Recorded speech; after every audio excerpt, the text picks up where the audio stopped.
You're listening to the Holistic Spaces podcast brought to you by Mindful Design Feng Shui School. Episode 122, Feng Shui Wealth Boosting Tips. Welcome to episode 122 of the Holistic Spaces podcast, where we hope to inspire, educate, and empower you to create your own holistic spaces that nurture and resonate with you. Angie Cho and Laura Morris are the founders of the Mindful Design Feng Shui School. Together, they have over 3 decades of experience designing harmonious living spaces. Laura and Angie have guided thousands of people to shift their energy and revitalize their lives. Mindful Design School offers feng shui courses and certifications. Check us out at mindfuldesignschool.com and holisticspaces.com. So we wanted to talk today about some wealth boosting tips. And this is actually based on a blog post we have. So if you're signed up for our newsletter, or if you look in the show notes, you can click through to the whole blog post, which has 5 wealth boosting tips. But we're just going to go over and touch upon 3 of them today. But before we get into that, one great wealth boosting tip is to take our practical feng shui class. We have one set up for June and one set up for July, and we have them almost every month. But it's really a great way if you want to work with us and support the podcast, and also learn about feng shui and actually have us read your floor plan. So we really encourage you to visit mindfuldesignschool.com and sign up for our practical feng shui class.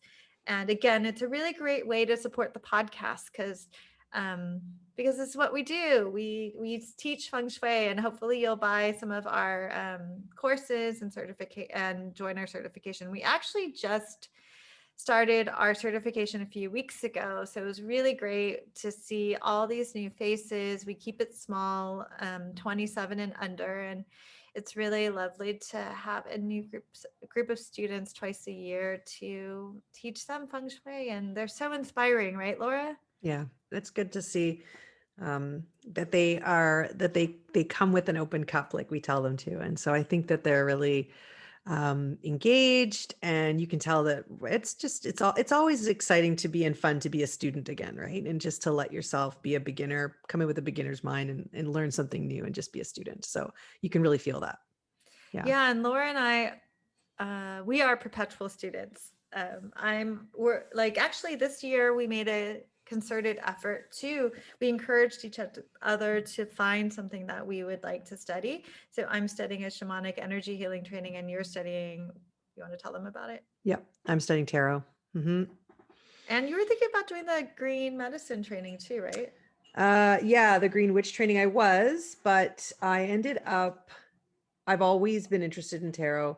And for me, it connected as well with my heritage, because the background of it and where it comes from. And I just wanted to understand cartomancy and tarot a little bit more. So it's been really, really fun. And I actually haven't been a student of something that isn't feng shui in a really long time. And I find it quite liberating that I can show up and um, I don't have to know anything.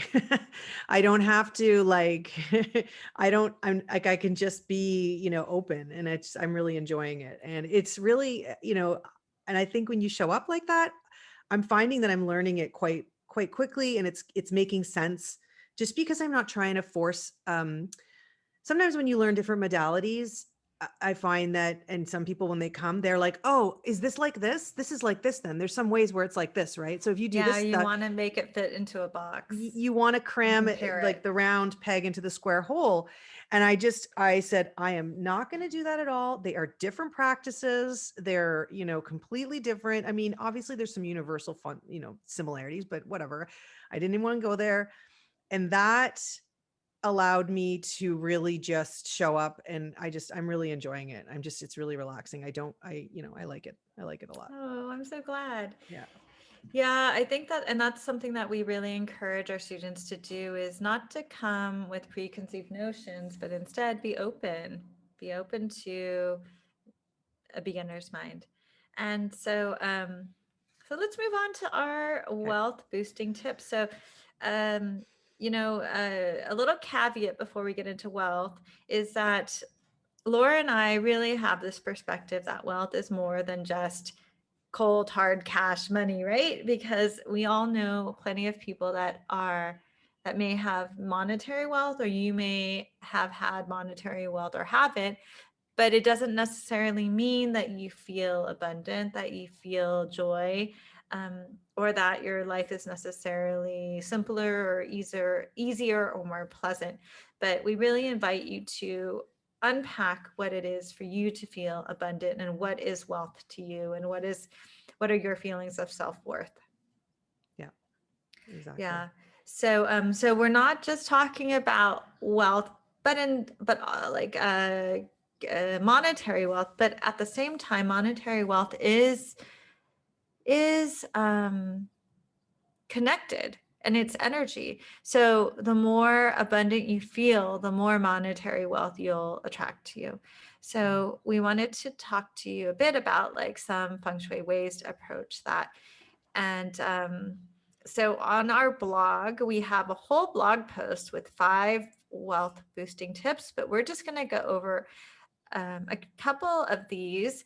And the number one thing that we have on this blog post that we say, and we do in general, and this is what we say when we work with our students and clients, is that don't try to do all of this like immediately at once, but you do want to take your time and do each thing with intention. And even if you just do one thing with a great amount of intention, that is the more powerful method, right? Yep.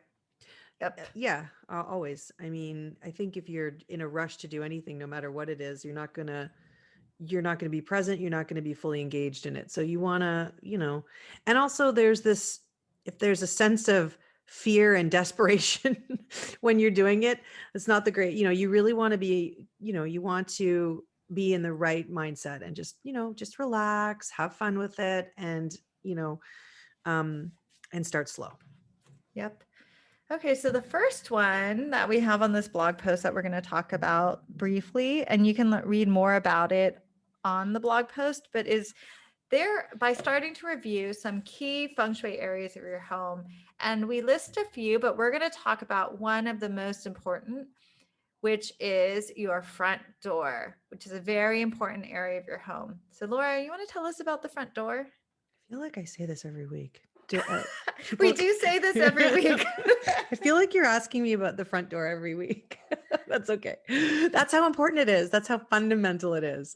Okay, so if you have a closed up front door, like, and when I mean closed up, I mean closed up energetically, and you aren't your whole entryway, not just your front door, how you come in and out of your home, and we're talking about the main architectural front door. I know there's people listening now going, oh my gosh, but I come in my garage door, and and is that my door? Is that my front door? No, that's not your front door. Your front door is your front door. Um, but the fact that you're coming in from your garage door every time, or your side door, what we would say to you is try to open at least once a week. Try to, you don't have to come in and out of your front door every day just to make it active and to start opening it for opportunities. Because again, it's the mouth of chi, opportunities flowing in. If you constantly keep it closed up, it's like it's not breathing. But once in a while, spend some time, maybe you need to get your mail. Maybe, you just need to let it open it up, sweep the front step, just do a little, TLC on it, and just make sure your front door knows you haven't forgotten about it. Yes, the mouth of chi, so important. So that's one of our first part of our first tip, but there's a couple other key areas of your home that relate to wealth and prosperity. So you have to read the blog or listen to some of our other podcasts we're going to keep you on your toes on this podcast. Okay. So I'm going to skip the second one we put on the blog. And the third tip that we put on the blog is to find the wealth area of your home. And basically, we use a tool called the Bagua, which is a 3x3 grid. It's like a mandala that you place over your home, and it's overlaid on your home. And there's like these 8 different areas around a center. And one of them, which is very popular, is called the wealth area, or in Chinese, we call it Shun position.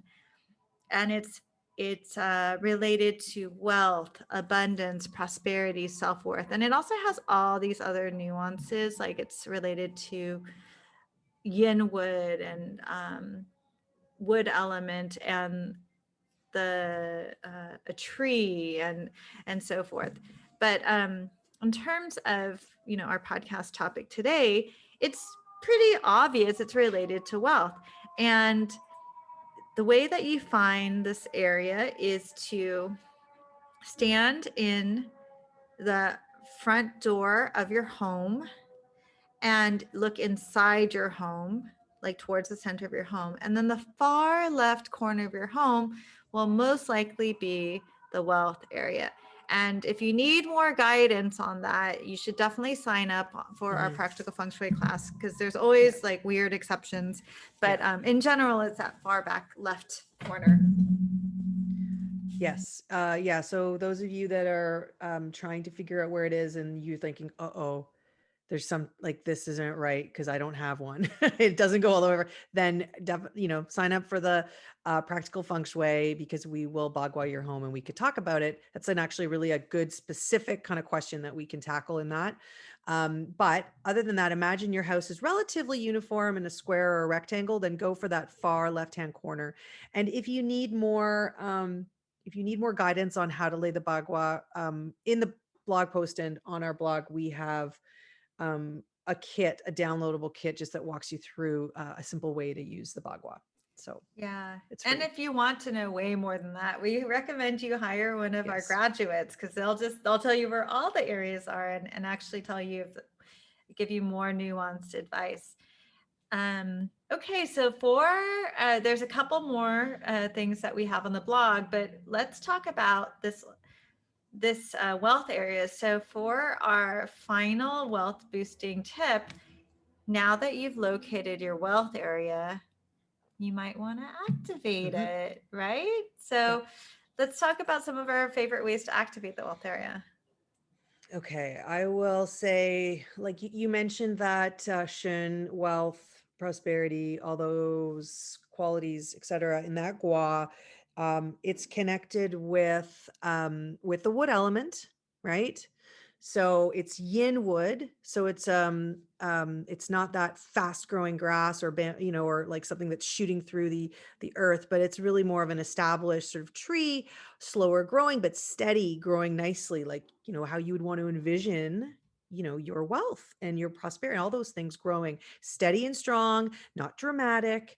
And so what you could do to bring that in is a plant. And you could bring in, more than one plant. You could bring in one, nice sized plant. You could bring in 3 plants, but bring in a plant, take good care of it, nurture it. Don't over love it. Don't love it to death, so just be like you would, again, you don't want to obsess about these things, right? So just put your plant there, care for it gently.